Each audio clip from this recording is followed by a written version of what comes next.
City are still alive here. Balotelli, Aguero! Special beyond special. Best player in the Premier League. Captain Marvel. Drogba! Rooney! Oh, wonderful! That is one Derby diamond. Ladies and gentlemen, it's match day. What's going on, guys? Welcome back to Clash of Clubs, episode 47. I'm Dylan, alongside Mila. Grant is in Florida, so he's not here, but we have a very, very special guest. Milan, welcome to the pod. What's up, Dylan? How are you doing? I'm good. I am going to preface this by saying you are an Arsehole fan, so I'm going to try not to be as biased as humanly possible. You know that me and Mila are obviously super haters, so. Yeah, absolutely. I'll try.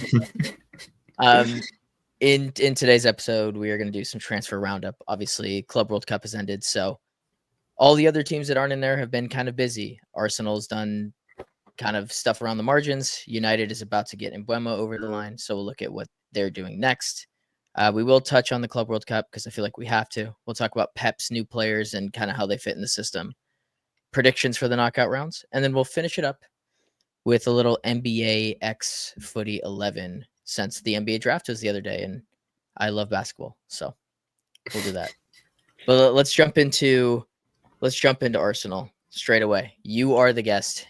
Your team made signings. I want you to kind of go ahead and give your opinions. What do you think of these guys? What do you think of Arsenal's transfer business to start here? I think overall pretty positive. Obviously, I don't know if you've seen on social media, but the Arsenal fans are pretty pissed right now because obviously none of these are the position that we actually want filled. But I think overall pretty positive. I mean, given that Partey is leaving, Jorginho has already left. I mean, Zubimendi's going to slot into the six basically straight away, and Christian Nogard, I believe, would just be the Jorginho replacement, and he brings in just a ton of experience that I think would help us in the long run. And I think the biggest takeaway I would say is the huge reduced, I guess, salary that we're going to be saving. I think Thomas Partey was on like 200 plus. Zubimendi's going to be on 140, I want to say. And Christian Nogard's a lot less than that. So at least in terms of the midfield, we'll be set from here, I believe. Kepa is an interesting one, just because, I mean, he's obviously not going to be playing. I don't even know what competitions he's going to be playing in, given that Raya basically played every game last season except maybe the one Neto played. I think it was like a Carabao Cup or something like that. But yeah, it's interesting for now, but we're still looking for those two big signings. I think that striker and winger position that definitely needs to get filled. So we'll see. We'll see what happens. Yeah, kind of obviously, like you said, like optically from the media's perspective, you guys have a glaring hole right in the middle, right in this center that's been there for what me and Mila and Grant have talked about for forever. But this is, it sucks because this is good business. It just feels like the wrong business, right? Like, obviously, you guys know what you need to do. Yeah, definitely. But like, if we sign the striker first, and these players needed to get replaced, like the Jorginhos and the Parties, and then these signings came in, we'd all be over the moon, right? I think just the timing of it wasn't the best, but I think as long as we bring in the striker and the winger, I think it would be pretty solid transfer window for us in general. But those two players definitely need to come. That striker and that winger. Yeah. But who do you want at those positions, especially now that Williams has gone to Barca? Yeah, so I would say from the beginning, I think Williams is always my top two. Yeah, pretty much from the beginning. And obviously, I've always wanted Rodrigo just because of the whole situation that he's in right now at Madrid. Got benched like the last two games. Obviously wants to play on the left side, and he's kind of stuck playing on the right. I mean, it just makes sense in every situation, and he just feels like one of those Alexis Sanchez or Mesut Ozil type signings where we're just basically looking for that killer in front of goal that doesn't always have to come through the middle. It doesn't always have to be the striker. And I think if you do go for a player like Rodrigo, you can you don't have to drop the 80 mil price tag for C.O.C, and you can go for the cheaper option of Gyökeres, which he is, slightly cheaper, at least in terms of the transfer fee straight up. If we can't go for a player like Rodrigo, I think that the Eze links would be solid. I mean, he can play pretty much anywhere in the front four minus the striker, so like the 10 and probably both wings. He can maybe even play the 8. I don't know how great he is defensively, but just a lot of cover. As a winger, though, I just don't think I think he's better.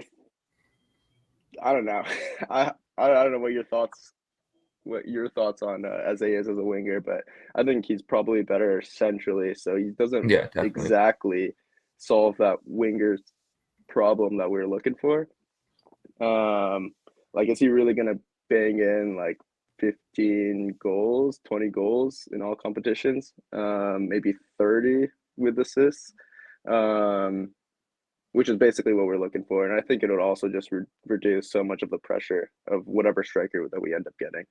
Because obviously, whichever striker that we do sign is expected to drop 25 goals in his first season, right?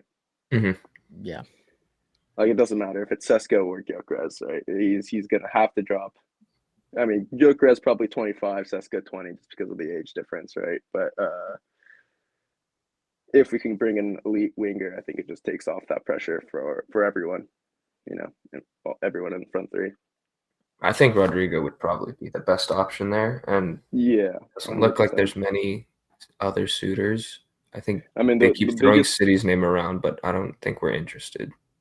Yeah, I don't know if you guys are in for him. But the problem with Rodrigo is I think he just wants a huge contract. I think he wants more than Havertz, which I'm good with, obviously, but it's more so the fact that Havertz is on 250,000. He's still there making that money. Yeah. Yeah. So I think Rodrigo wants 12 mil a season, which I think would put him at above Havertz, which is just way too much for a player that, if you're getting paid that, you better bring it. And I don't know if Rodrigo is someone. The thing with Rodrigo for me is I feel like he's more of a big game player rather than a player that would do it week in, week out. Does that make sense? He's not someone like Saka is someone that does it week in, week out. He won't draw hat-tricks, but he'll contribute every game. Rodrigo, I don't think contributes every game, but he'll be the decider in a lot of these games that we need deciding on, the little teams that we know if it's 0-0 in the 85th minute, we just need someone that would be that guy and bury one. So for someone like that, to drop 300K a week is kind of a lot. And whatever 80 mil that they want, right? And he's just, again, all these price tags, it's tough because you're just expected to perform right when you get there. Yeah. And in the situation that we're in right now, it's we need to win something now, or at least Arteta needs to win something now. Arsenal maybe a little less, but I think it's Arteta really does need to win something this season for, I guess, the fans to still back him. He's the one guy that, if you were to get him and not get a striker, I'd understand it. He kind of changes the complexity of how you can play, right? If Arteta doesn't want to go with a true 9, which he hasn't really wanted to, right? He's played Havertz there, Marino there. You could do that, and as long as you got to shell it on something. The question is just, what are you going to spend the money on?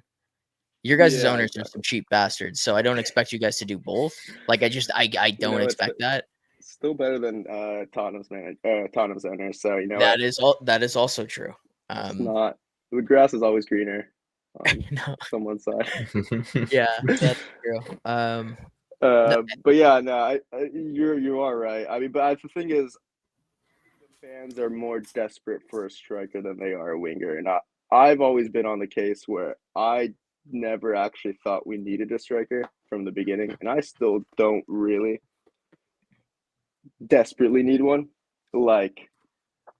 how do I say this? Like Henri says this all the time. When we win games, we don't need a striker, but when we lose games, we need a striker. You need And a striker. that's how that's how the fans see it. But if you look at how many titles City have won without Holland, without a true nine, like Aguero wasn't really a true nine, but in performing at his best towards his later seasons, and they still won the league, right? Firmino was never a true nine, and they still won the league, right? You still need two killers in your front three, which we only have one right now. Yeah, unfortunately.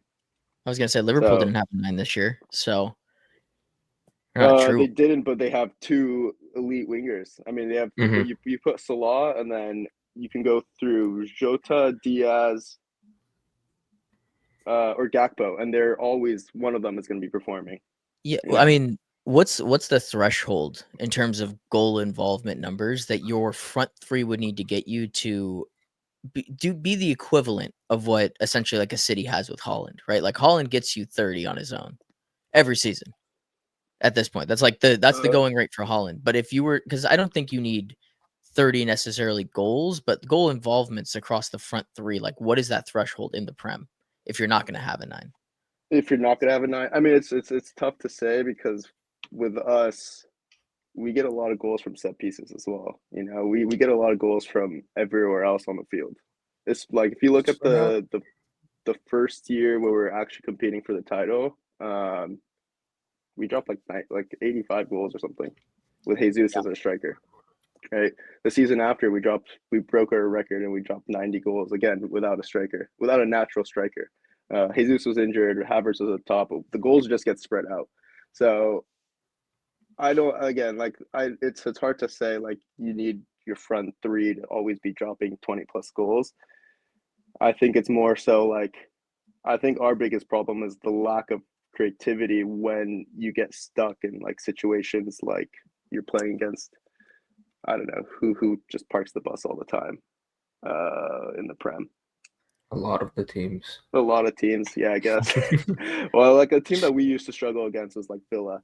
Villa would always defend really deep and then counter against us, and you know they were always clinical. But like those are the games that we just need. I don't think we need a striker. I think we need someone like, I guess, an Eze or Rodrigo that would just pop up and find a goal or like break through the lines. I guess. So, as like I don't know in terms of actual numbers from the front three. I think Saka would from now on he's dropping 25 goal contributions almost guaranteed. You know, mostly assists probably at this point. I think our striker, you would probably want him pushing like 15, 20 goals plus assists, and your winger around the same. I don't know. Well, again, depends on what kind of striker you're getting, right? If it's like a Holland, you want 30 plus. If it's like Gabriel Jesus, I'm good with 15 with 10 assists, you know. So I'm curious because you brought up Eze. In terms of that midfield, like is that I mean, he's not a natural fit on the wings. So probably in Arteta's system, he goes somewhere in the midfield. Is that like the Odegaard replacement on games where you need a goal? Like, because where does he fit if you have Zubamendi and Rice? Like, I assume that they're going to start every game as like the somewhat pivot, right? So then it's that Odegaard, Eze, Havertz, kind of I think those three. I think he would just pop up as. I think he can play like he probably would be the 10 replacement, I guess. Sometimes you can tell when Odegaard goes on dry spells, he goes on deep dry spells, especially in games where he like provides absolutely nothing.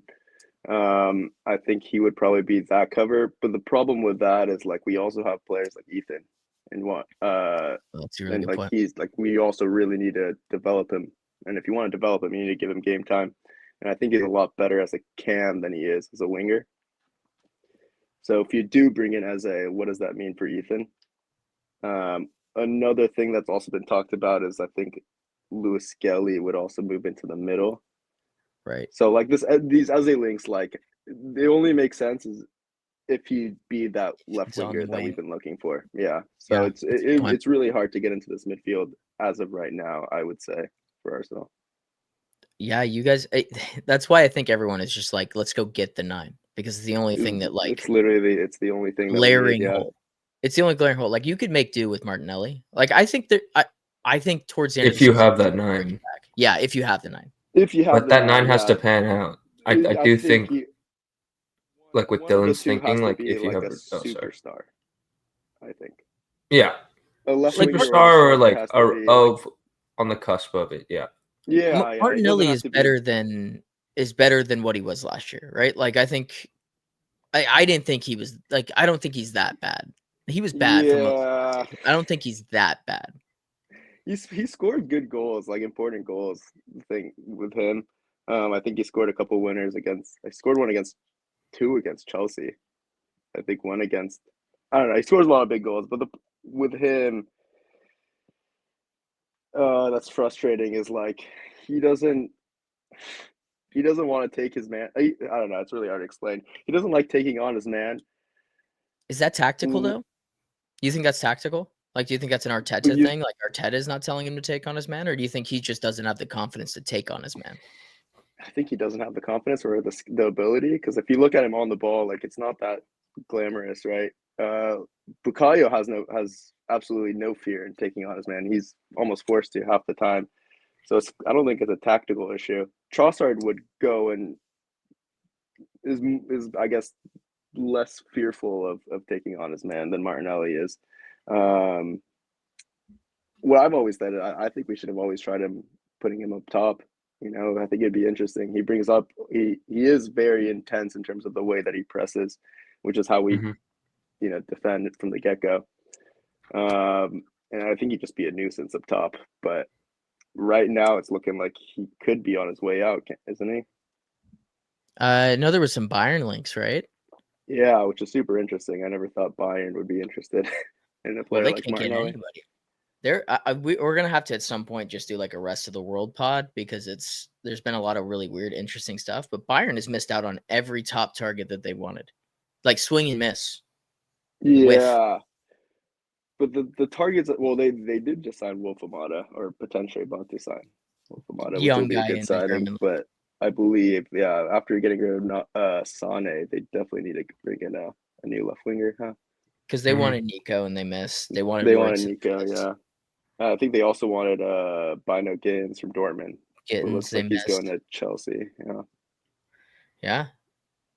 I don't know if they're the same powerhouse or maybe it's just the guy that's in charge. They're not the same like powerhouse as they Well, I were. think with that, I think it's the German teams aren't gonna make it easy for them to get these players anymore. Like they weren't saying no, you can't have Wirtz. They were saying you're gonna have to pay a lot more money than an English team is to Yeah, get I think they Wirtz. had like And Liverpool paid what, 150 euros, 130 pounds. yeah, which was the Yeah, original price tag for Bayern. I think they were asking 150 for Bayern. So that means Bayern would have had to pay probably like 30, 40 more than that, which is crazy money. Yeah, it is but crazy didn't money. They're not Wirtz going to just pay want that. Liverpool anyways?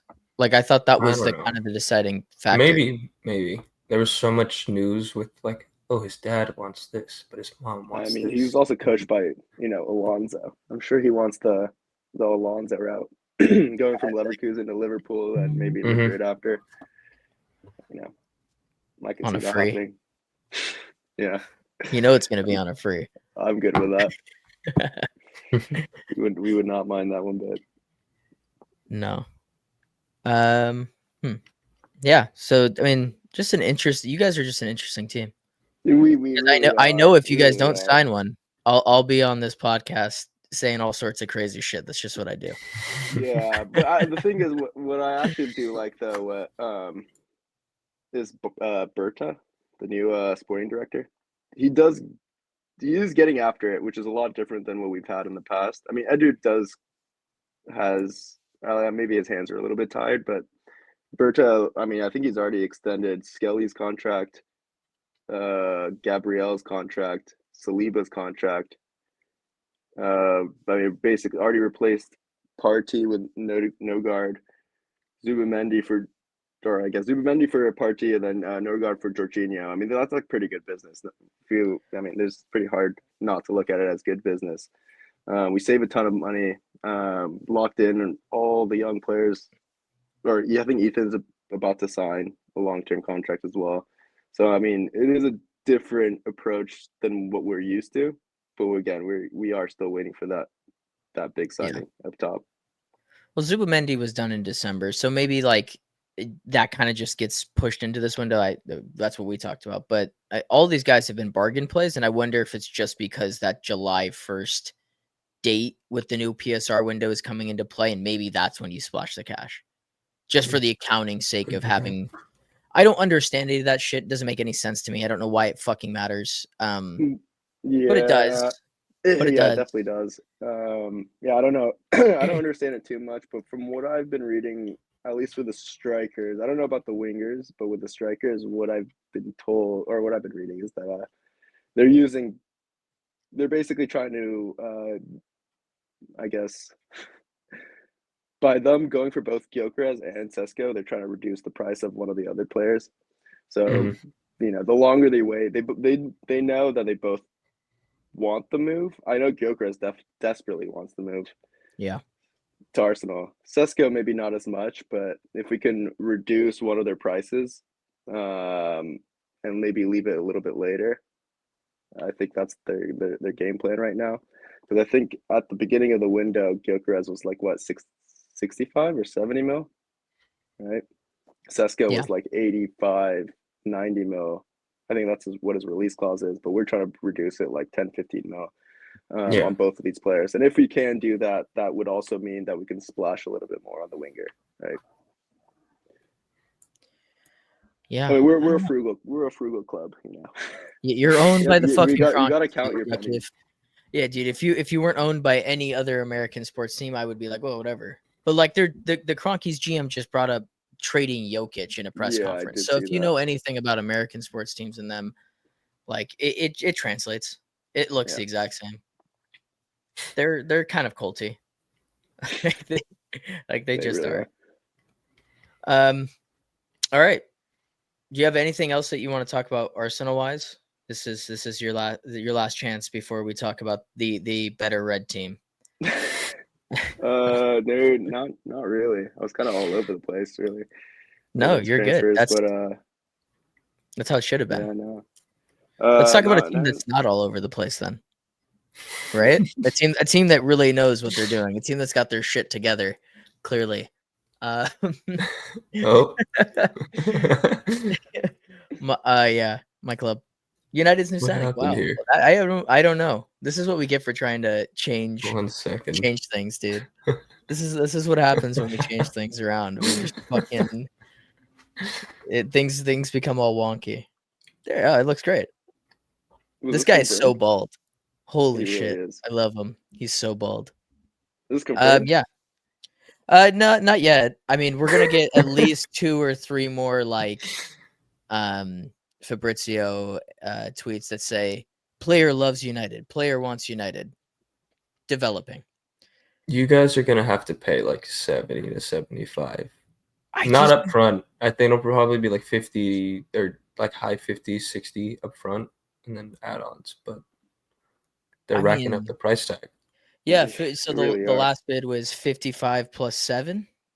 So that's 62 and a half. I think Cunha was 62 and a half. I don't really know how their evaluation is so high. Like he's a good player, and I get the running rate. Well, they have the fact that they perform better than Wolves. So in their eyes, it could be a better player, but it's still ridiculous that they're asking for more now. I just don't know how. I don't know how Honestly, they have leverage. I don't think it's enough. Truthfully, for Mbuemo, for 55 mil, I think that's a bargain for a player like Mbuemo. No, like 65 basically. 65 is maybe a little bit pushing it, but like he is proven, and he does it by himself. Like if you look at the way he scores half his goals, he dribbles from like the halfway line, and like cooks half the team and scores himself. Like he's a proper baller. Honestly, he's really, really good. I think the crazy part with him is how much he's asking for from United. Like he wants triple his wages wise. Yeah. Well, that just happens when you come to the biggest club, right? Like you're kind of just due for that pay raise. I mean, I think it's only like 150. I think the rumors have died down to 150. 150 is not bad. Which, like, that's what Cunha's on. I expect him, like, I expect any player that walks into this dumpster fire to ask for fucking everything. Give me He's all your 25. Yeah. So 25, So I this guess. is like his basically his This is last yeah. big contract, or maybe second to last big contract. Mhm. So yeah, I mean, he was not on anything at Brentford. I think he was on like 40,000 or 50,000. Yeah, that's crazy. Right? He scored I mean, 20 it's goals, Brentford. making Yeah, 40,000 a week. yeah. I mean, it's 20 goals just last season. I think the season prior, he also had a shit ton of goals and assists. Yeah, he's class. No, I look, they're gonna end up paying whatever it takes. I think they've put themselves in that position. I just don't know how Brentford like, you lost your manager. Tottenham aren't even bidding for him. No other team is going in for him. If you're gonna cash out, United is clearly there. Cunha has been a player that has bounced around from big clubs too. Like, I went from Atletico to Wolves. Like that. If anything, I thought Cunha was going to be the one that just cost more. I think there is a tax when it comes to where people play from. So I thought the Brazilian thing added a couple extra mil. I just don't know. I just don't know how we could be scraping potentially 70 on him when there's no other suitors and he clearly doesn't want to be there anymore. I think it's just a game of chicken. And it feels like if United tomorrow threw him 3 more million, like at 60, you're looking at 65, 66 million. Do they just say yes at that point? Or are they really going to scrape it to like where Mila's talking about 70, 75? And I mean, if it's is at that 70, worth it? 75, yeah, then it becomes like, is it? Yeah, then it becomes, is it Is really that worth worth it it? for I a guy don't know. like him? I That's a don't big know. risk. That's a lot of fucking money. It is a lot of money. I mean, you guys are known to splash that kind of cash, but you guys are also, I believe, trying to transition away from dropping huge amounts of money on really, really young players, right? I mean, he's not that young, but at least he's a bit more proven. But 75 million is a lot of money. A lot of money. It's But when you too think high for about my it, blood. like Rodrigo is 10 mil more. Yeah, do you Do, just go do, and do you spend it think on Rodrigo Rodrigo? drops? Do you think Rodrigo drops Mbuemo numbers in the Prem? Yeah. You think so? I think if you play it, that's so tough. Right? I don't know about the It's a lot system. of goals and assists. It's a lot. Like, look at Rodrigo's stats last season in the league. I mean, again, you have to remind, like, he was playing on the right. I think But he's you're super also talented. playing for Madrid, not Brentford. Right? Yeah, that's a good point. Maybe the impact's different. I don't know. Could be. Rodrigo's so fucking good. Like, I think you're also just playing on the idea that he's so much younger. Is he actually, I don't even know if he's that much younger. Rodrigo's 22, Okay, so yeah, 3 years you're younger. So yeah, working with like a like a good, like I 3-year guess a gap. good amount younger for 15 mil more, I mean, if it and not became to that guaranteed point, goals. I don't know. I don't know if I'm playing the game and it's Rodrigo versus Mbuemo, like if the difference was only 15, like the difference is 20, that makes a lot of sense. If the difference is like 10, 15, I think I'm playing ball. You know what I mean? Like, I'm taking that risk. I'd rather take the risk. I think in United's case, like how many players could you actually get if that's the case? I don't. That would Rodrigo be doesn't want to come to crazy United. I think sum. it's the bigger No. issue. Also Yeah, that, yeah. yeah. But I'm just talking price tag. Like Rodrigo is the 90 mil winger that's being talked about right now. Nico's what, 60. So I mean, Yeah. you got to compare Mbuemo to these players now.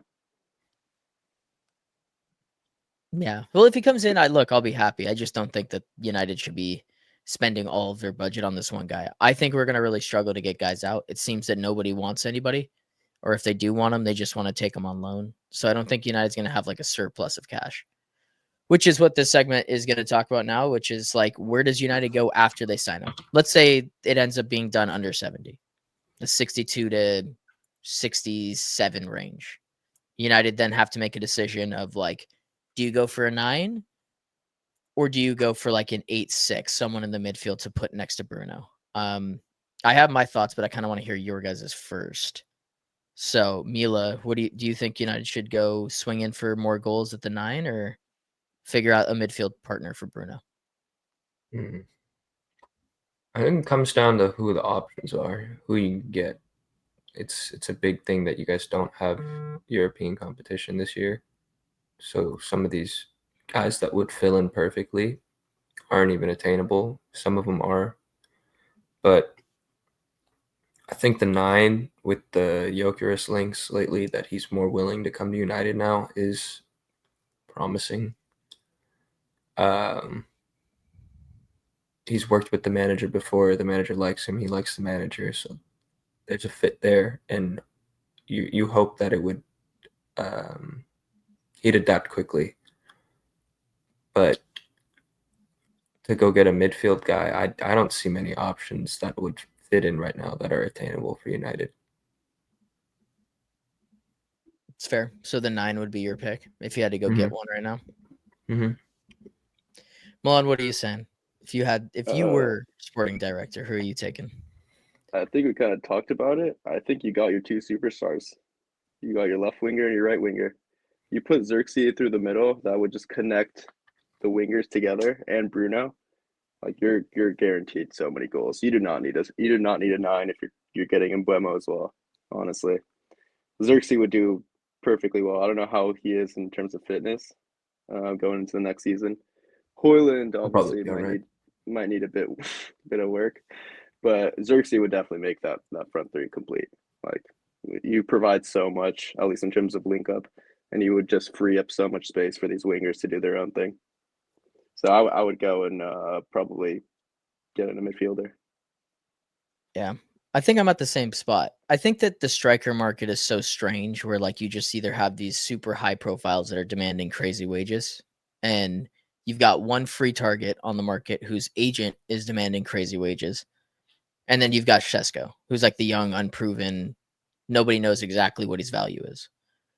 So I think the more you wait, the later it gets into the window, you drive the prices down of the guys that are going to become desperate. That's, Osimhen, David, and Gyökeres. And then C.O.C might just be there for the taking at some point for somebody, right? Like if Arsenal don't get that over the line. I think for United, it's just second pickings on whatever Arsenal choose not to go with.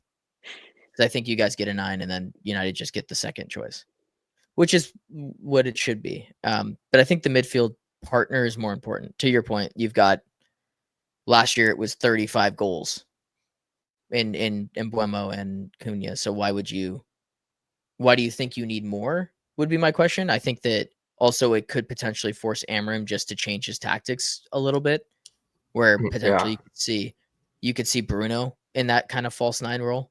And then, I mean, look, United's going to have an issue here where they have Kobe Mainoo and they don't know what to do with him. And I know that Amorim is high on him, and I think everybody's high on him. He literally just played in a Euro final like last summer. He's a good talent. It's just a question of where does he fit? And he's one of those players that you have to get in your system. Like you can't let that type of talent go. So if there is a world where essentially you can get that 6-8 hybrid that can play next to him and Bruno can play more advanced, and then your front 3 is Bruno and Mbuemo and Cunha, I'm good. Like I'd rather United spend all of the rest of their budget on that 6-8. I don't know who that is. I don't know if it's like you fuel up the funds and then you take a bid at like a Wharton or a Baleba, something like that. I just don't think that any other team in the Prem needs that type of player. City spent all their money on that exact role. Mm-hmm. You guys have your midfielders. Liverpool just spent 150 on a Cam. Like they're not spending that type of money. Chelsea have literally so many midfielders they don't know what to do with it. Tottenham are not going to spend that type of money. So if you're United in this spot, like you could totally go in there and just kind of have a free reign to just take a shot at a kid. And that makes a lot of sense in my brain. I just don't know. Who were the names that you were saying? My headphones died. But I heard Baleba and Wharton. Baleba and Wharton are the two. Like I think in every United fan's dream picture, those are the two. Those guys are going to cost so much money, though. Baleba's touted at 100 mil, and then Wharton's got English tax, so he's going to cost pretty hefty as well. Crap ton. He's also not Prem proven. He's got like 15 appearances last year. Wharton is. I think Wharton is like. He's talented, but we haven't seen it. We haven't seen it at really any level because he hasn't had that much playing time. He was really good at the end of this Palace schedule. They ended up getting him a trophy, right? Like that's what you're shooting at. And like in my brain, you're matching Wharton and Mainoo's timelines together. So they grow together and then everything just becomes those two running midfield. Look, I think that every good midfielder is going to cost you a fuck ton of money. That's just the market. Yeah. It's the only position where you're going to spend 100 and nobody bats an eye. Like if they pan out like Caicedo, like it was like, oh, I can't believe that Chelsea spent 100 on Caicedo. Does anybody have that question anymore? Not really, no. No, Not really. not really. Like I think that's worth taking the risk on a midfielder if it pans out. The question is just, can United get the funds to make that happen? If you can go get Baleba, then that'll do a lot for the team currently. But I do see Wharton panning out and doing But do you more think in the that future. midfield is just way too inexperienced? You're putting like 2 under 20-year-olds in the midfield to dominate in a 3-4-3 is so difficult. I mean, in terms of carrying ground, yeah, they'll do that fine. But like in terms of actually being able to dominate the midfield, I guess maybe in a formation like the 3-4-3, you don't need to as much. But it's a big ask to give to both of these kids. It is. I don't know if there's anyone out there that has the, like, I can't think of one that has like the experience point where I'm like, yeah, that guy would work for like a 2 or 3 year window to get United back to where they need to be before they can make that type of signing. I just think there were sorry, but I thought there were links with Ederson from I have Atalanta. I just don't know the Was that a player. long time ago? Okay, I've They seen were a few also linked games with with him, and he him. was I'm very not solid, and convinced. I could see him. And I think they also play a 3 in the back, so it kind of makes sense. Maybe I'm scarred from the Atalanta boys. Like Ahmad's good, but then I got Hoyland Yeah. who's just like stinking it up the gap. Like I get scared. I'm a nervous Nelly when it comes to Atalanta and their players. That's a good point. But usually, if you're looking at, I mean, because I assume in a 3-4-3, you want someone more box to box, right? Which I don't think. Yeah. Or are you looking for something more defensive? Because Kobe Minu can also get forward, and he does a pretty good job. I think he does pretty well when he gets up.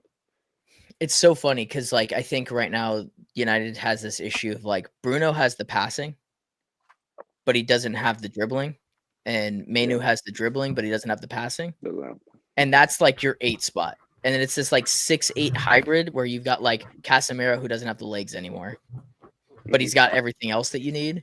And then you've got Ugarte who has the legs, but not the passing array that you need. So it's kind of like they need someone that can be Ugarte and Casemiro together, which is usually $100 million player. That's why like Baleba sticks out, is because you have work rate, energy, defensive needs, and he can play the ball pretty much anywhere. I think he'd be the best option again, but it's gonna cost. He's not gonna cost. It might even be more than 100 mil, like that. It could. They want absurd and you know how prices Brighton lately. operates. Brighton always just throw a fat price tag on every single one of their players. If they have one good game, they add an extra 10 mil to the players. That's true. Players' value. Like remember Evan Ferguson, 100 mil. He played. Holy crap! You haven't heard the name in like 2 seasons, 1 season at least. Well, he went to West Ham this year. I don't know if anyone remembered that. He didn't play. Yeah, exactly. Yeah, but he got what, 1 goal for 100 mil rated player. It's crazy. You know, yeah, it's tough. With Brighton, it's really hard to do business. It's tough too, just because they're always going to ask for such high price tags, especially from United.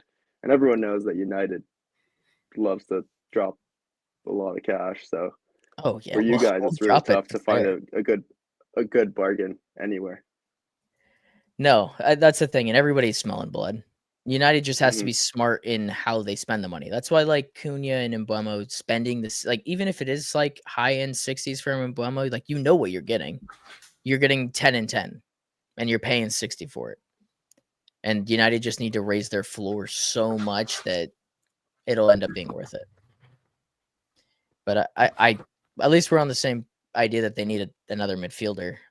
Less about the striker. I feel like you were saying, like, kind of with Arsenal and City and Liverpool over the last few years, where like if you got enough goals to go around, that striker is not as big of a deal. I still like definitely. Obviously, I mean, like, obviously, yeah. Go ahead. It's everyone's dream to have a 50-goal striker, but like if everyone's scoring goals and you're getting 50 goals, you know, in different areas, I think that's even better. You know, it's more unpredictable. You look at like if you know they only got 1 goal scorer, you just put 2 guys on him and there goes all their goals, right? Makes it a lot easier to defend. I've always been on the path where it's like if you can get goals from all over, it's always the better route. And I think United should probably follow suit. This is just what they need to do is just get the midfielder, wait for David's agent to take his head out of his ass, and then go get David at the very end of the window. And then you're good. That would also work. And then you're good. Look, dude, I should just be a sporting director. That's kind of what I've come. This podcast has just told me to inflate my ego and assume I can do everything. Because I have a podcast mic and a camera. And nice camera. Nice camera. Alrighty, let's stop talking about United because they suck. And they'll figure it out eventually, I hope. Club World Cup. Yep. City. Mila, 3 games in. How you feeling? Yeah, I could talk about these fools now. Seen them play. Ait Nori is super special. We've been linked with him for a couple of years, talked about it, but just thought it wasn't gonna happen after years of links. So kind of gave up on it, but been a huge fan. Just telling Shotman that Real Madrid should go get him. He's at City now, and the quotes that he has about Pep make it seem that he has free reign to do whatever he wants, whether that be overlap, underlap, like just be a presence at the forward line or come back and defend. He can do whatever he wants as long as he sticks to the main game plan.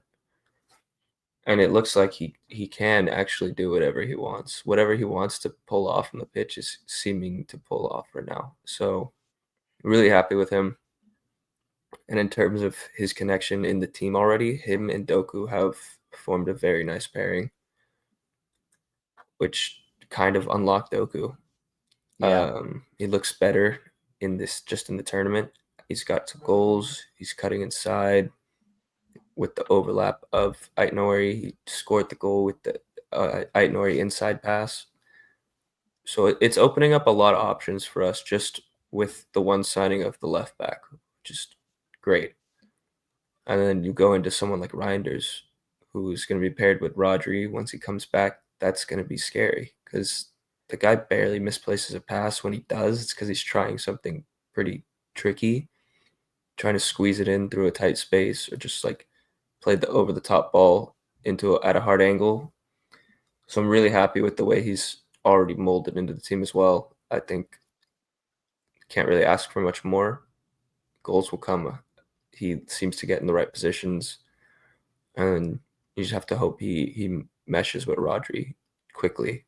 I don't think there's a doubt that it will happen. I think it's just of when it will happen.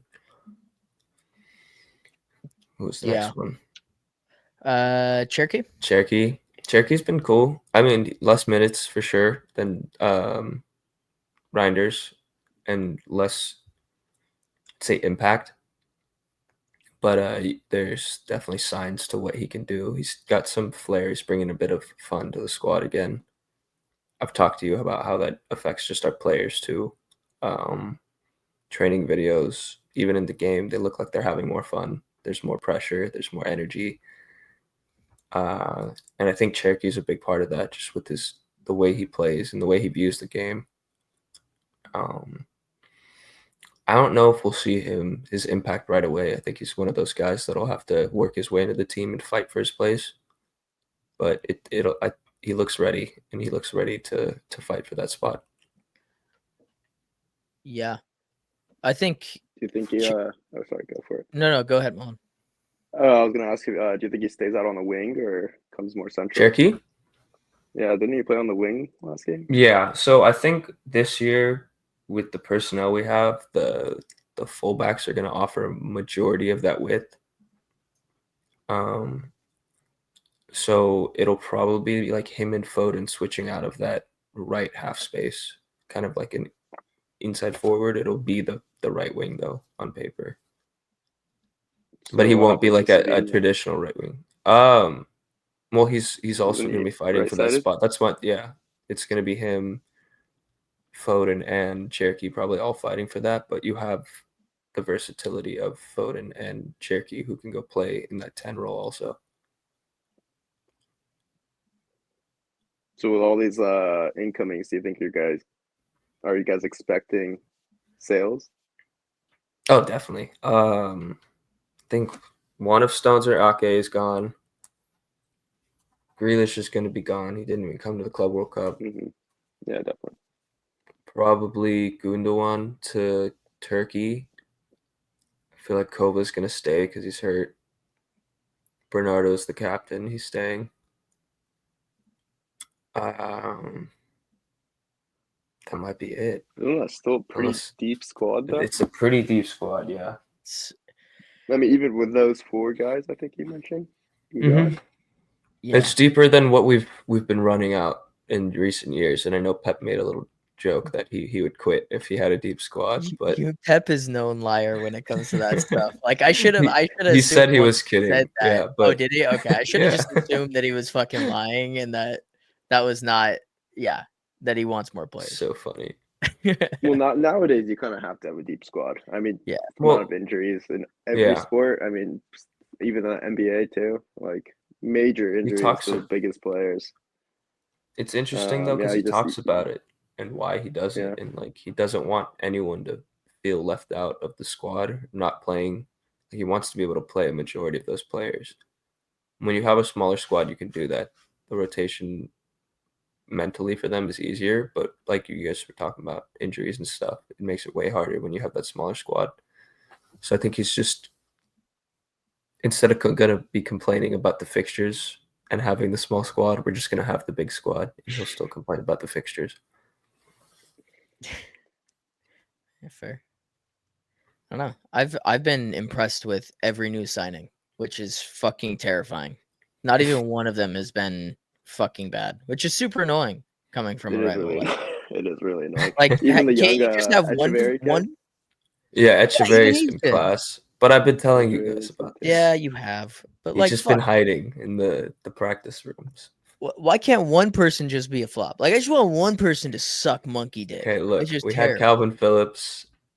We still Calvin Phillips will leave. That's another guy that'll leave. Yeah. See, you guys maybe just keep probably on him loan. Off. Fucking 9 out of 10 signings are fucking great. I mean, ain't Nori I've been super high on too. That kid's he's special. He's played in the league for so long already too. He's so good. Like, I'm really excited. And among all of this though, I don't necessarily think we need to get a right back. It would help, but Nunes looks very capable. And like I was talking about, the connection with Nori and Doku already, Savio and Nunes seem to be making that as well. But that goes back into the question of who's playing in what positions. And we also have a midfield of Reinders and Rodri, like that's so defensive, or can be super defensive. It probably frees up a lot of, I mean, Nunes I guess both Nunes and Ainori just bombing it down the wings. It gives them free runs. Yeah, so I think you guys are probably good on the right back. I mean, is it just him though, Nunes, and who else? And Rico. Oh yeah, Rico. Yeah. No. The one thing that's really caught my eye with the new guys is just the amount of tactical fluidity. Like you guys have ran like 3 different lineups in 3 different games in terms of actual shape and structure. Like the first game was a true 4-1-4-1, right? The second game was like a 3-back. And then this last game was more of like a 4-2-3-1. Kind of. And then in the second half, it was 4-3-3, like through and through 4-3-3. There's just so like that was the one thing is last year you guys had one pitch. It was always this one formation, one style, one like way of thought because there was no X factor. You guys brought in 3-4 guys that just completely change every match. Like it's not going to be just one of them. And they also just have raised the floor. Like Holland is going to score like fucking 80 goals this year, probably. I mean, we talked about the new transfers, but also the fact that we brought in Pep Linders, we brought in Kolo Touré, we brought in a set piece coach. And if you look at even just the set piece coach, our first 4 goals were all set pieces in the Club World Cup. We didn't score many set pieces last year. Scored a couple, but not consistently. one, the set piece coach. Two, the other guys bring energy to the training sessions, and they're fired up. They want to play. And Linders is this pressing guru. Apparently, he's got a book on pressing. So we're gonna have that aspect back to our game. I think it's gonna be really exciting. I don't know what Colo brings tactically, but having him in the squad is awesome, and he's been a leader throughout his career. So yeah, so I'll take it. Would you consider yourself favorites going into the new season? Yeah, I think we are. You're such a fucking City fan. I said we're going to be favorites since this season. You guys do have the deepest squad, and it's literally filled with talent. Like we're cutting the fat. There really isn't a weak link in that squad. Like no one is bad. Ederson might be the biggest. Yeah, I was literally about to say your keeper might be the most replaceable player. But he's not. He's the least replaceable player. He's a top 5 keeper in the league. Like fuck's sake. So mad. I'm so mad. Nice. All of my rivals getting way up, dude. I'm just fucking getting shot on every goddamn day. It's ridiculous. You guys you're making some. I don't care, man. I'm upset. I don't care. I need to see it work. I can't see you guys keep going up. It hurts. Hurts so bad. Should we talk about the knockout then? Speaking of going up. Yeah. Let's talk about the knockout. I talked to Milan about this first game, this Palmeiras Botafogo, and do you want to give your prediction? Yeah, your thoughts. I was gonna back Palmeiras just because bigger fan base globally. I think there could be more Palmeiras fans. In the league, they're doing much better, significantly better than Botafogo are. The only thing I would say is Botafogo have a couple gems that could do a lot of damage, obviously. Igor Jesus is being the biggest one. I think Palmeiras is probably still too strong. They'd probably go through on this one. I don't know. This is probably the hardest game for me to really gauge. Palmeiras has been good, really defensively good. Strong. So is Botafogo. Like both teams are running like the exact same style. Like they just have been defensively strong, have scored a couple goals off of their attacking talent. I have a coworker head-to-head because I think they play pretty often. I've got 0-0, 3-1 Botafogo, 2-2, 2-1 Botafogo. But those results from last season, they did sell like a lot of players. They also got rid of Thiago Almada, who was on loan. So they are missing a good amount of players.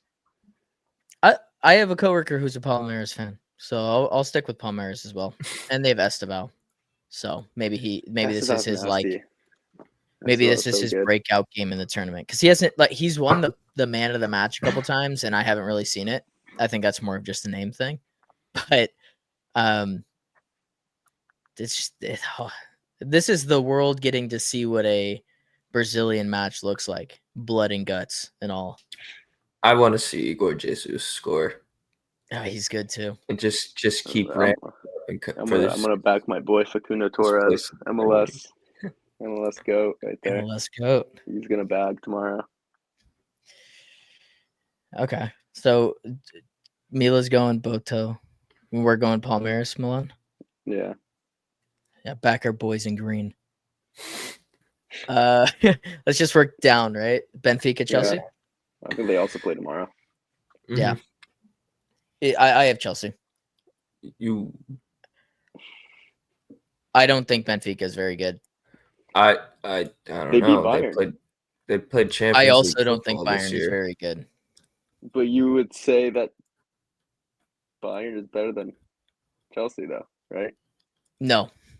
You don't think Bayern's better than Chelsea? Dylan. I think that Bayern have looked fucking atrocious. I think on paper you can say these things. Chelsea have not looked great either. Musiala. Yeah, and I don't know if they will. Musiala has barely been playing at all, really. And that's neither of these teams have impressed me, but Bayern over the last 2 games have been really difficult to watch. I haven't seen it from them. Like, it just doesn't look good. I don't think they have like much of an answer on the left wing. Good point. I really like the lap. I think that he kind of becomes a difference. Kane has looked really poor, and I think that overall, like, the weather has affected Bayern a lot more than it's affected Chelsea, because Chelsea have a bunch of South Americans playing for him. Fair enough. Whenever a team posts a picture in the locker room during a game and their subs are in the locker room while the rest of the players are on the pitch, like, that's a sign of weakness for me. Well, that was Dortmund. Oh, it's Bayern Dortmund. did it too. Did Oh, they? really? Uh-huh. I didn't see There's a that. picture of Kane and Kimmich and them in the fucking lot. It grinds my gears. I didn't see that. Like, I fucking know. All these MLS guys are on turf doing it. Weenies. Yeah, sorry. So I still have Chelsea going through. I don't know. I think it really depends on who scores first. In my eyes, like that's going to be the deciding factor. Whoever scores first is going to go through. I want to that back center Benfica back just pairing 'cause I is hate not Chelsea, a joke but either. Otamendi and Antonio Silva. I Antonio think that's Silva's going to be a solid, big too. test for Delap or Jackson, whoever they play in that Jackson start can't the play. game. Oh, right. Can't play. Yeah. then I think it's they going to be a have really talent. chippy game. Mhm. I feel like Chip there sounds might good. be a lot of yellows, maybe a red. If Jackson was playing, he'd probably get a red as well. But Oh yeah, he would. yeah, on Otamendi for sure. Otamendi is going to make this a chippy game. Yeah, absolutely. I'm I excited could to see definitely see Pavlidis some too. stuff going down. Yeah. And Pavlidis Pavlidis and and the Turkish guys. and Schleiderlap, I Or think he Turkish scored guy. in the last game, Small right? guy? He scored the winning goal in the last game. I think so, yeah. Yeah. Oh, He it's also fucking just- in Charlotte too, dude. Interesting. Yeah. Benfica might have the upper hand with that. I haven't noticed a great turnout with these English clubs at these games, especially Chelsea. Whoa, Like, just Chelsea. We had a decent amount of people. show Chelsea- up, but show up and actually be rowdy are two different That's things. true. Yeah, but like that's I that's guess just the I'm difference comparing it with between these some South of these. American Yeah. teams. Yeah. But Chelsea, to me, it seemed pretty poor. At least the two games that I've seen. So I feel like Benfica fans show up. I'm taking Benfica. I'm a back Benfica. Alrighty. So we'll have if we were to combine them, it'd be Palmeiras versus Benfica currently. Sure. Crazy. Inter versus Fluminense. I can't pronounce it. Fluminense. Fluminense. Is it Fluminense? Who knows? Guess is better than I thought it was mine. an Ense in there. Whatever. There might be. This game reeks of a 1-0 Inter, honestly. It should be Inter Oh. at the end of the day. Maybe a 2-0 Inter. I don't know. I don't like it. Give me the Brazilians, dude. Give me the Brazilians, man. Dude, I'm Flamengo. rocking. I know you're gonna back Flamengo against Bayern. There's your You know I'm Brazilian team. gonna back Flamengo. I could back that one. I don't think I can back Fluminense versus Inter. The Fluminense, I can't. I just can't. They're not attacking wise. They're really poor, in my opinion. They're much more of a defensive team. I mean, I guess so are Inter, but like Inter at least have the quality up top. They beat Dortmund or they drew against Dortmund? They drew Dortmund 0-0, which is like their game plan was to draw 0-0. Yeah, okay. You know what? Honestly, I probably should not back my Brazilians here and go Inter. That's a good point. That's a good point. I honestly thought they beat Dortmund. I don't know why in my head they didn't. Okay, I'll go Inter. Whatever. They made a Champions League final. I don't even. Is it clean sweep? It should be unanimous. Oh yeah, Clean sweep at the not. bottom. Yeah. I think I hope we're you gonna guys make destroy Yao him. Cancelo cry. I really hope for like a 5-6-0. Yeah, I really don't like them. I don't either. I think they really do need to be humbled. I mean, you played Madrid on Xavi Alonso's first game. I don't know. The 1-1 draw not convincing enough. I want them to get really battered. I think City's I'll the take perfect it. team to do it. I will take it. For me to want to root for City usually takes a lot. This one does not make me. It This does does take a not lot. take. Yeah. But in this case, I want a battering. Yeah, I do too. I actually like most of their players too. I just don't like what they stand for. Exactly. But their kits are good. I saw a guy wearing it actually today at the mall. It's a good kit. Yeah, no, It's a good kit. it is I'll give him clean. I'll credit. give him that. The blue jersey. Who did he have on it? It was I just a don't even base know. Al Dude, I Hilal didn't. jersey. It was fake. I can tell you that much. But it still looked good. And if it's a fake kit and it looks good, like you get my credit there. Okay. Top right. Inter Miami. I mean, it's got to be. I mean, Ma- the thing is, in my opinion, they've been bad this tournament. PSG. Yeah. So I can honestly see Miami snagging one, Those but guys there's just hate too much Messi. quality. Yeah. All those young guys on PSG hate Messi Yeah. because of his comments on his way out the door. I think they're gonna take belt to ass on Inter Miami, I think so too. and then maybe bow out in the next round. But I think this one's probably the one that they win comfortably in my eyes. Is Dembele back? I don't even know if they're gonna play him. I don't I think wasn't he's sure. gonna play. He hasn't I made think a But bunch of games. he shouldn't be necessary against Inter Miami. No. Those are absolutely Champions not. League winners. Absolutely not.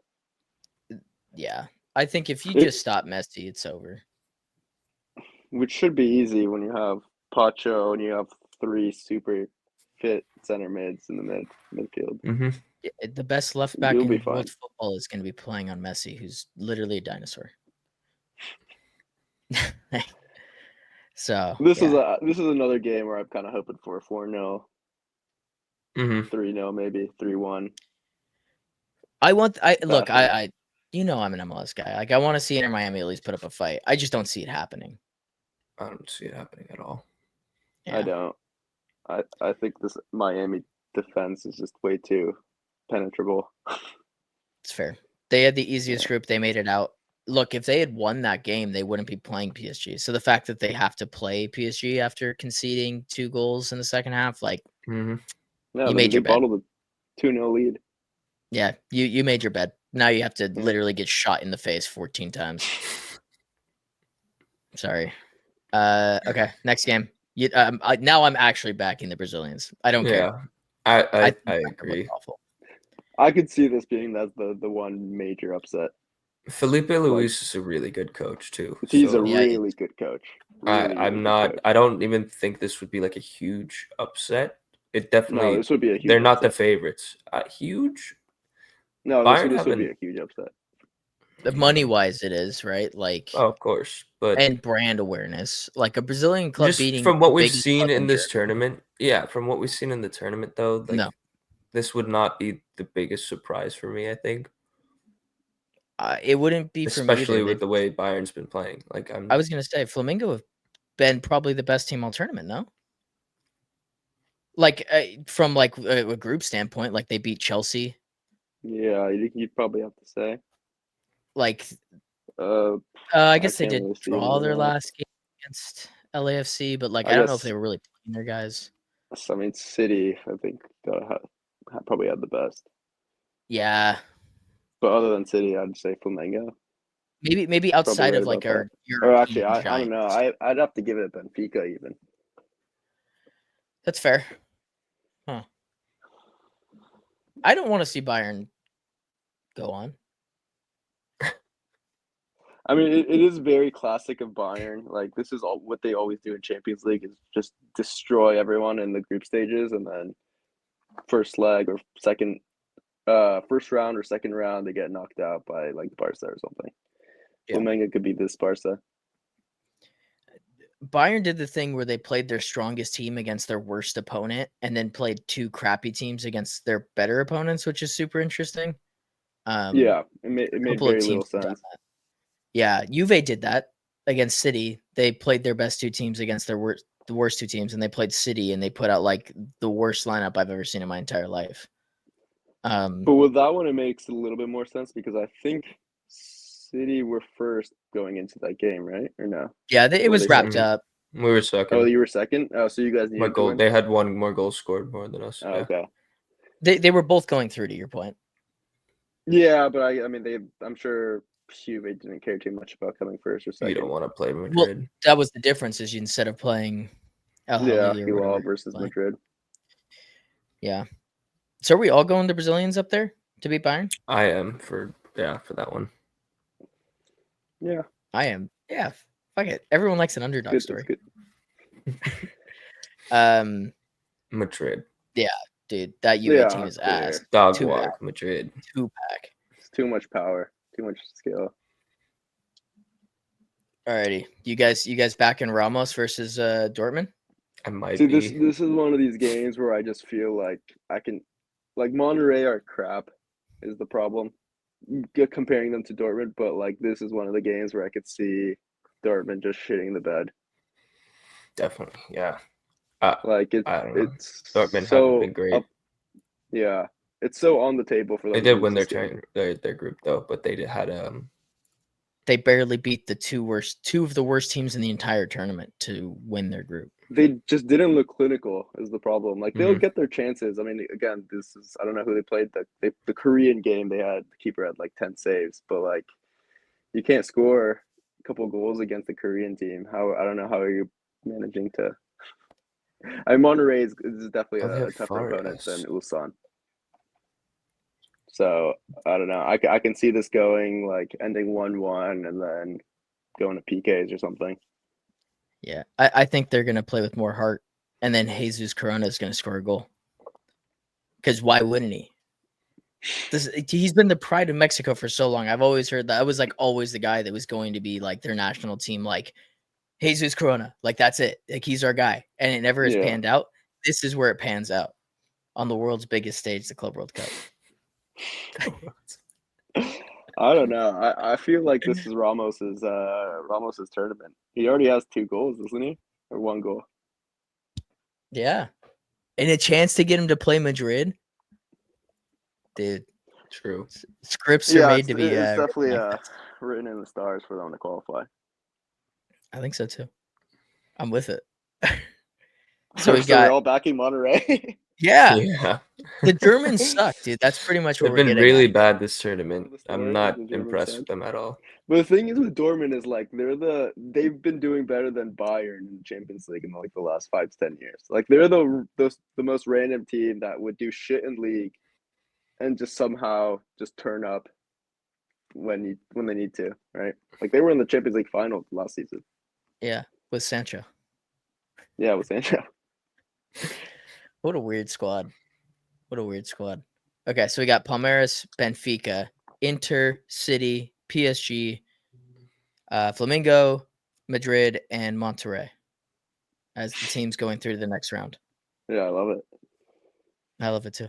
It's good. It's good stuff. I'm ready to see what happens.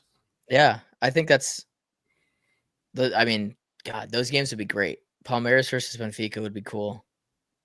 Inter City would be good. Little PSG, Champions League final. yeah, little rematch do. there. Dude, the storyline of Ramos playing Madrid is so good. I can't pass up on that. Ramos scoring to And you beat already Madrid know he's 1-0. scoring too. You already know he's scoring. Header Free or kick, PK, not even a like, header. You can decide. You Free can Oh, decide kick. for PK yourself. would be so cold too because he does that like slow ass run up. Yeah. I'm with any form of Ramos And, goal in yeah. that game would be great. Oh, I'm all for it. Cool. All right. Well, we'll do predictions for the later rounds later. I want to make sure that the teams that we actually predicted go through because they are going to come true. They're going to come true. Should we place our bets I now? hope. Yeah, I was going to say Bovada, don't sponsor us, but you heard it here first. Or do. Or do. Cool. Alrighty. Milan, are you going to stay on for the NBA or are you going to hop off? Dude, I would contribute, but like I don't know shit. Fair enough. Yeah. All I can know watch is for me me. is Kyrie into 10, and I'm putting Wemby up top, Wemby up top. Kyrie at and the then 10. whoever the fastest players in the league are. Who is it? OG? Is OG quick? I don't think so. Not that No. quick. I thought he was quick. No, Damn. just his What's his obsession name? with Sunny Lee. Scotty Barnes. Isn't he fast? Oh, yeah. I'm throwing him on the right wing, That's Okay. all I need. LeBron at the 6. LeBron is a destroyer. I like that. I like that a lot.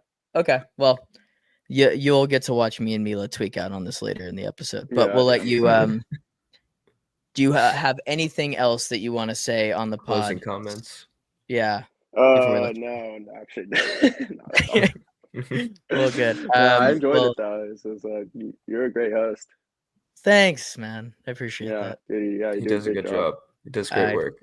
appreciate that. I hate Arsenal. I hope We'll that definitely, you yeah. guys don't get your Speaking 9. of, we'll definitely have you back on. Yeah, we will. Once the season Yeah, dude, resumes. yeah, definitely get me on More to before talk the about. start of the season. Yeah, Oh yeah, once predictions and stuff. Yeah, We could put you and once Zach get in the torture chamber and see if you guys agree on anything. all I know is the next time that we have a conversation, whatever your 9 is, I'm gonna say he's the worst signing that's ever happened on planet Earth. So be Okay. fair to fight that. I'm But gonna look for a clip where, I mean, I'm sure it's somewhere on your podcast of you just gassing him up earlier. no, I know it's gonna be Gyökeres too. no, there's nothing. I would There- never do that. For sure, dude, there's no chance. There's no chance. I could No, have no sworn shot. I've seen it. I've never said anything good about an Arsenal player ever. Well, he's not an Arsenal player yet. Well, if he becomes one, I've never said anything. Delete the video. I do have control of the YouTube page. I think I can delete it. No, I'm kidding. Just like But you're thank you editing out. truly for coming on and being a part Yeah, of no, thanks for our having crazy madness. We appreciate me. Yeah, it. great experience. Yeah, hold on 1 second here. Alrighty, and we're back. Milan's gone. All right. Well, he's actually Nice. he's just in the thing below us, but alrighty, Mila, you want to intro the NBA segment? Yes, this is Dill and Mila's NBA 11s. It's going to be a beautiful disaster. And we're I think Dylan has graphics, so we're going to throw those graphics I up. do have graphics. Do you want to And start or do you want me to start? I think I could start, and then Okay, we're you going to run through why we picked what we picked. Boom. Boom. Damn. We got Wemby at the goalie. Long reach, height, not to mention just got back from the Shaolin temples. Oh, that's a really good point. I forgot that he's one. So he's as a catching monk now. everything. Yeah, he's going to catch everything. Nothing's getting past this guy. We got some physicality and just pure class in the back with Embiid and LeBron. Those are my ball-playing center backs. We got the attacking left back in James Harden, who is just going to run down the side and overlap over there. And then we got McCall, who can kind of do a bit of that, but is going to be locked down at the right back. Yeah, definitely a little better defensively than Harden. That's for sure. Yeah. But if Harden needs to lock in defensively, he can lock in. He can get you a strip here or there. But he's my attacking left back. He's my Ait Nori. He is. Literally, it's so funny when you sent me this. I was like, Mila fucking picked Ait Nori at left back again. Got a beard. Yeah. And then we got more defensive prowess at the 6 with that Miles Turner. He's gonna lock it down in there. He's gonna hold up the midfield, but he's also gonna bang one from outside the box every now and then. The other 2, I got Hachimura at the 8, just because he's an all-rounder, a little more attacking, physical presence, and we're working on the defense, so felt like an 8. And then we got the Mr. Playmaker this season, Halliburton. I think his game speaks for itself. If anyone watches the NBA, he's easily one of the most flashy and just creative people in the league. And not to mention, he is a slasher. So in my eyes, on a footy pitch, this guy is dribbling hard through the midfield into the final third and creating chances. Wingers, I got De'Aaron Fox on the left for his speed. He should be beating his defender almost every time on the pace and just cutting inside with the Harden overlap to make some chances happen. We got Dude, Booker on the right wing. Booker on the right wing just because kind of the same. He's going to hit the basket. He's going to hit the final third with intensity, elite scorer. Kind of what Milan was saying earlier in the episode of we have these two wingers that can get the job done, except for I'm also going to insert the big man 9 that's going to do everything that I need him to do. The Greek in freak. Giannis. Yeah, Greek freak. Also suiting that I have a Greek striker. It just felt right. It's a good pull. Yeah. I love your team. You got like It's- the Valley Boy connection at right back in Of course, there's right connections here. I Yeah, did what I needed to do. LeBron and Rui already know each other pretty well. You know that he can break a line there to Rui at all times. Obviously, Halliburton and Turner have a great 1-2 connection. I could see that being a 1-2 playoff straight into Giannis's feet. My only questions really surround Embiid. Is he going to be healthy enough to get you through a full 50 game slate? I'm not sure. I also can't talk because I have a guy on my team that probably I could use the same logic against. It's okay. He'll be my John Stones. He'll be your John Stones. The best center back in the world on his night, but he won't play more than 5 games a season. Fair enough. Okay. How many okay, if this team was in the Prem, they winning a champion? Are they winning the championship? Are they winning a treble? If they're playing against the people we have in the Prem right now, yeah. If they had footy ability, yeah. to the footy ability that I'm comparing them to, fuck yeah, they're winning. They're gonna win it all. They're gonna win the quadruple. Could you imagine? Like, there's not a player under 6'2" in this lineup. No, why would there be? Who needs guards? Oh, that's Who needs a point guard? awesome. I guess De'Aaron Fox is also a point guard, but yeah, you've got guards in here. They just are massive individuals. They're big boys. Regardless. Yeah, the big boys. They're just not all getting. impact, This is a you know what I Premier mean? League team. This is not for the Spanish league. No. Maybe you could call it the French league, but there's a little too much talent on the pitch here, I think. There is. This is a Prem side through and through. So big. Alrighty. Wait. Do you want to say anything? What would if you had to name your squad? Do you think you could come up with a quick name? Dude, I was just thinking. Dude, no, you can't. Not off the top of my head. It won't be good. It won't be good. Yeah. No, it won't be good.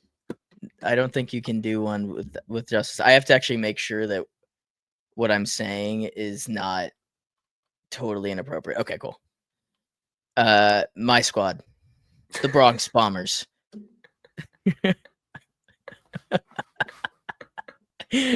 So you yeah, the same back line. Yeah, pretty much. I switched it up a little bit. Obviously, we both had LeBron as our captain. He's our captain. That's our company. I guess, yeah. He's our company, dude. That's what he is. Old man Jenkins at the right center back position. I obviously put him and AD together because I feel like they're connected. I thought about taking out Embiid, but I think that on his day he is truly unstoppable. And he's also a footy lover. Yeah, he played footy growing up. He's just too tall to play the game. Yeah, he was at the Club World Cup game the other day with a couple of Philly guys, so gotta rep Embiid here. I went right back. I went Ant because I just think he's a physical specimen, and I have a feeling that my team is going to be ultra aggressive going forward. He's your Kyle Walker. Yeah, and Kyle Walker. Wemby's going to drop into the center back spot. So on a cross from Steph, probably I could imagine Ant just postering someone back post. You know what I mean? Left back. I went Fox for the same reason that you had him at left wing. He's super fucking fast.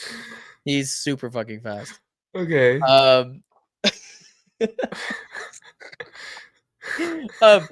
Okay, so Wemby, I had an ultimate, oh, what do I do with Wemby? He's everything I need. So I put him in the 6. You put him in the 6. Defensively, he's a stud. He can hit long range shots. He's got passing ability. No one is going to take the ball off him. He is Pogba. I He's my think I god, would have and he's switched French. him and Jokic in your team Okay, and so had Jokic be the deep lying six, this the is deep where lying playmaker. I thought about this too, but my issue was, okay, so Giannis is very simple. In the 8, he does both. He goes both ways. I think about the block. I think about the dunk. Like, he can do both. Jokic is a bad defender. I do not need him in my 6 fucking things up. Yeah, But but as you a have that creator, goated pairing in the back. you know what? This is going to sound super fucking wrong because he's white and European, but he's like Milinkovic Savic. He's that type of camp. It's because he's Serbian. It's a good comp. Is it not? Tall, brute. Yes. He can pass the ball. He can score. He does a little bit of everything. He's like Cantona. That's what Jokic is. Cantona-esque. Jokic at the 9 would have been Fucking punch somebody. crazy. I'll start with Booker because he was our like for like. The idea of Booker just cutting in, hitting a mid range. I mean, a shot from like 8 yards out. He's automatic. Dude, when I He's showed Sean automatic. on this, and he was like, "Why would you have Booker at right wing?" I was Dude, like, because bro, he's you so don't get tough. it. You don't get He's it. so tough. He'd be like Mahrez. Like I don't know. He's more. That's kind of how I saw it. Like keeping the ball, but he's still gonna be lethal. Oh man, he'd be so good. Steph Curry. I felt like there were these 2 guys I felt like I had to fit in the team somewhere. Couldn't leave him out. So Steph I've got at left wing because I could imagine him having a beautiful cut in on his right foot, top right corner. Just bended beauties. He'd be, I don't even know what player comp I can give Steph in the modern game. I don't got anything. So he'd just be my left winger. It just would work. A winger that can only shoot from outside. Occasionally we'll get a tap in. Yeah. And then Shea. So this front 3 in my head was like those city teams with Jesus. So like you don't have that true 9, but Shea he'll get you a boatload of goals. He'd flop a ton and get you a ton of penalties. And he'd ultimately end up with like 50 goals and he'd probably be the player of the year. That's how I see it going down. Oh, dude, I think I made a mistake. Maybe I should have put Shea is like Cole Palmer. They're like the same person. It's all aura farming. Actually, no, Shea's probably much colder. But he's a proper 9. Like I feel like he just bag goals and then he'd do some like kind of ratty shit, but he'd end up scoring a bunch and getting a bunch of penalties. And that's my squad, the Bronx Bombers. Oh, I didn't even talk about AD in goal, but he's the most underrated defensive player in the league. So defensive. Yeah. So he's fucking. But he's day to day. Who's the backup goalie? I literally said like, who's the backup goalie? Who's my well, no, we would just run small ball. no Steph in goal. Steph would still cover the goal pretty well. Yeah, he probably would. Who's like Amen Thompson maybe would be my goalie. Okay. I think I'm going Isaiah Stewart. Beef stew. Dude, okay, so I had this internal conflict and I felt like Wemby was just more of a global icon to put in here. Draymond Green at your 6 is just the perfect player. Oh, it'd be perfect. He's the perfect player. It'd be like I don't even know. Yeah. This was probably the best thing that we've done on the pod ever. I actually haven't had this much fun doing anything on the pod so far because the idea, I wish I could put both of these up at the exact same time. This is hilarious. Like going against each other. Oh, could you imagine? Oh, I wish that's going to be on the segment. Like when the NBA starts up again, we'll have to all make teams where we draft them and then we'll pin them up against each other. Oh, it's so dumb. It's so dumb, but it's beautiful and it's perfect. So and that's what we do on this podcast is only stupid stuff. We're tactically super aware and astute. But on that note, are you good to end it? Because I'm good to end it. I'm definitely good to end it. I think it's time. I think it's time too. Alrighty. Well, again, thank you, Milan, for coming on and spreading your Arsenal wisdom. Mila, congrats. Your team's good again. And hopefully Mbuemo's over the line by the next time we do this pod. I've said that like 4 pods in a row, but I think this is the one where it actually happens. But until then, we've been Clash of Clubs. This has been episode 47, and we will see you guys in the next one. Oh. 2 words for him. Different gravy. Glorious goal! Wreathed in red. We're really seeing the most extraordinary finish here. On this day of days, has he delivered? Just magnificent! Potentially life-changing! That's football. Minute you let it under your skin, then you begin to make it better.